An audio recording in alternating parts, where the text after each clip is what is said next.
Assalamualaikum warahmatullahi wabarakatuh. Selamat siang semuanya. Sebelumnya minal aidin wal faizin, mohon maaf lahir dan batin. Mohon maaf jika ada yang kurang berkenan, baik disengaja ataupun yang tidak disengaja. Kita masih di suasana Ramadan dan suasana Lebaran ya. Izinkan saya untuk share screen. Oke, sudah terlihat di layar kalian? Sudah, Bu. Oke. Di pertemuan kali ini, kita akan membahas mengenai perencanaan balok kolom, di mana sebelumnya kalian sudah tentunya sudah memahami mengenai dengan perencanaan kuat lentur, kuat tarik, kuat tekan, ataupun momen aksial ataupun momen lentur. Kalau yang sekarang, itu hubungan antara balok kolom dalam hal lentur aksial. Kalian bisa lihat di pasal H masih sama, posisinya juga masih sama, cuman halamannya berbeda karena di SNI 2020 itu pendahuluannya jauh lebih banyak, penjelasannya lebih banyak seperti itu.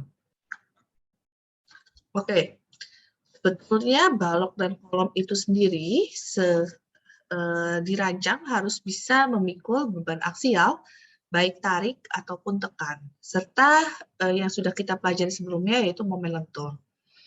Apabila besarnya gaya aksial yang nantinya bekerja ternyata cukup kecil daripada momen lentur yang bekerja, maka efeknya sendiri bisa diabaikan.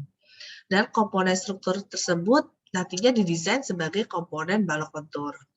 Namun, apabila komponen struktur bisa memikul gaya aksial dan momen lentur yang tidak dapat diabaikan salah satunya, maka komponen itu nantinya dinamakan balok kolom atau beam kolom. Jadi nanti kalau kalian di PSBR atau perancangan struktur bangunan dan RAB, ataupun nanti kalian ingin studi lanjut ambil struktur di perancangan bangunan tinggi, nanti kalian lebih detail mempelajari balok kolom. Jadi biasanya balok lemah kolom kuat seperti itu. Nah, itu nanti akan kalian jumpai saat kalian belajar di PSBR. Ataupun belajar di perancangan bangunan tinggi. Nah, elemen balok kolom itu sendiri pada umumnya dijumpai pada struktur statis tak tentu. Jadi akibat pembebanan yang bekerja, maka batang itu sendiri, sebentar, saya akan next.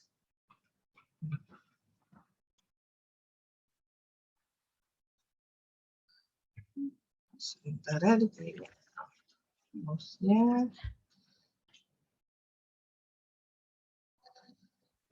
Sebentar ya.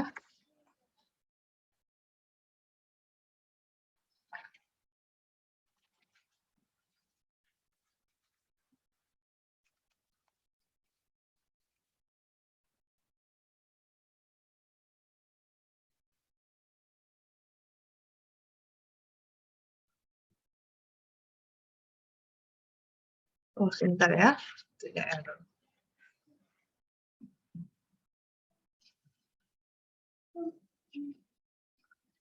Ini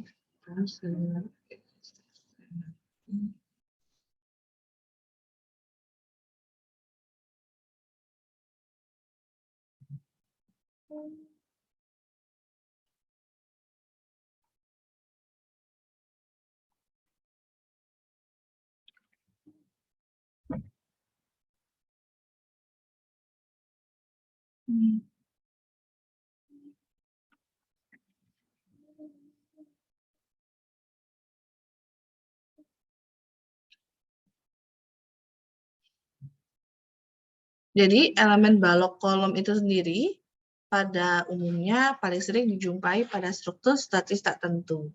Artinya struktur itu tidak kaku di posisi tertentu, namun dia bisa berubah-berubah, makanya disebutnya tak tentu ya.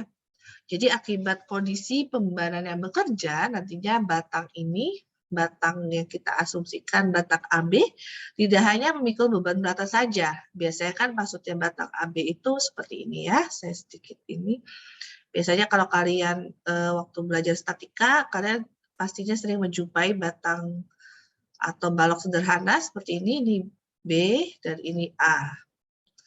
Nah, batang ini tuh biasanya kalau misalkan kalian pertama kali belajar struktur, pasti langsung beban rata, kayak gitu ya. Dan ini Ki, satuannya bisa kilonewton per meter, atau newton per meter, atau bahkan ton per meter. Nah, biasanya dia tidak hanya memikul beban rata saja, tapi bisa memikul beban lateral sebesar P1.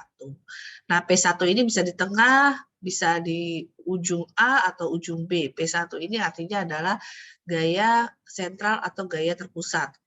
Yang nantinya bekerja pada batang AB ini sendiri, nantinya harus dipertimbangkan dalam proses desain penampang batang AB ini. Sebagai nantinya desain elemen balok kolom, jadi baik batang nanti ada batang AB, AC, BD, CE, DF, dan lain-lain.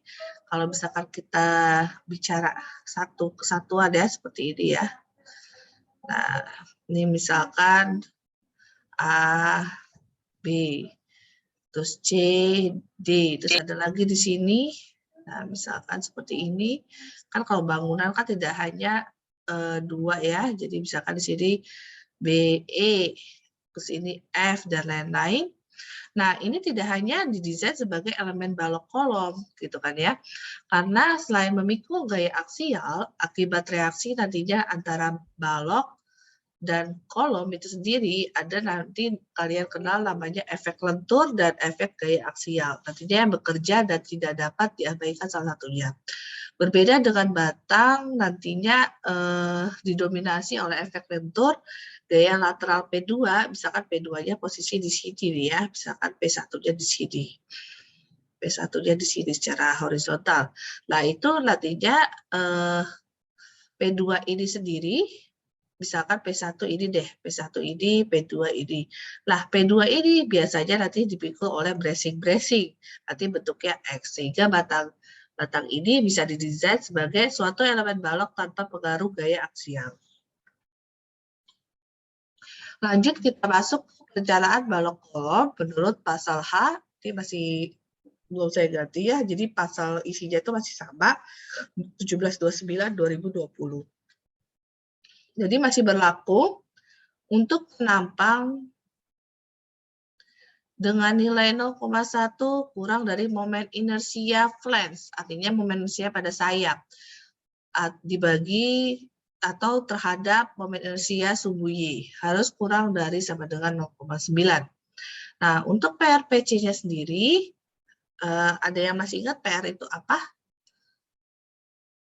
Ayo, R itu adalah kuat yang perlu. Jadi dari kombinasi beban 1,2 D ditambah 1,6 live load atau 1 D ditambah 1 live load ditambah angin dan sebagainya. Nah, ini adalah kuat tekan perlu dari kombinasi beban. Sedangkan kuat tekan rencana yang biasa kita kalikan dengan ini ya, koefisien ya, Pi ataupun omega. Nah, itu namanya kuat tekan rencana atau PC. Nah, kuat tekan perlu dibagi kuat tekan rencana harus lebih besar sama dengan 0,2. Artinya dia tidak boleh kurang dari 0,2 gitu kan. Jadi kalau menurut pasal atau persamaan H1-1 dikatakan bahwa kuat tekan rencana dibanding kuat tekan jadi rencana kombinasi dengan kuat tekan yang direncanakan itu ditambah 8/9 momen ya, momen rencana ataupun momen rencana kombinasi ataupun momen rencana yang sudah dikalikan koefisien. Biasanya nanti kalau yang biasanya dikalikan koefisien, kalau yang ini belum. Nah, ditambah baik arah X ataupun arah Y itu harus kurang dari sama dengan 1. Namun, apabila ternyata koefisien atau perbandingannya itu kurang dari 0,2, maka berlaku rumus yang di bawah ini. Di mana perbedaannya kalau yang ini tidak dikali 2 PC, kalau ini dikali 2 PC. Nah, Untuk MC-nya sendiri, nah ini yang tadi saya jelaskan, jadi sudah dihitung kuat tekan rencana dikalikan dengan koefisien, kuat tekan rencana dikalikan koefisien. Jadi bisa kalau caranya yang DKI itu dibagi dengan omega, tapi kalau misalkan yang satu lagi itu dikalikan dengan pi seperti itu. Nah, untuk ketahanan terhadap sendiri adalah 0,9, sedangkan untuk faktor ketahanan terhadap lentur sendiri adalah 0,9. Nah, berikut adalah diagram interaksi PM atau gaya aksial terhadap momen. Bisa kalian lihat seperti ini. Jadi ini sebetulnya sudah pernah dibahas di mekanika bahan. Oke, kira-kira untuk balok kolom secara teoretikal cukup singkat. Dari kalian kira-kira ada yang ingin tanyakan sebelum kita masuk ke soal latihan?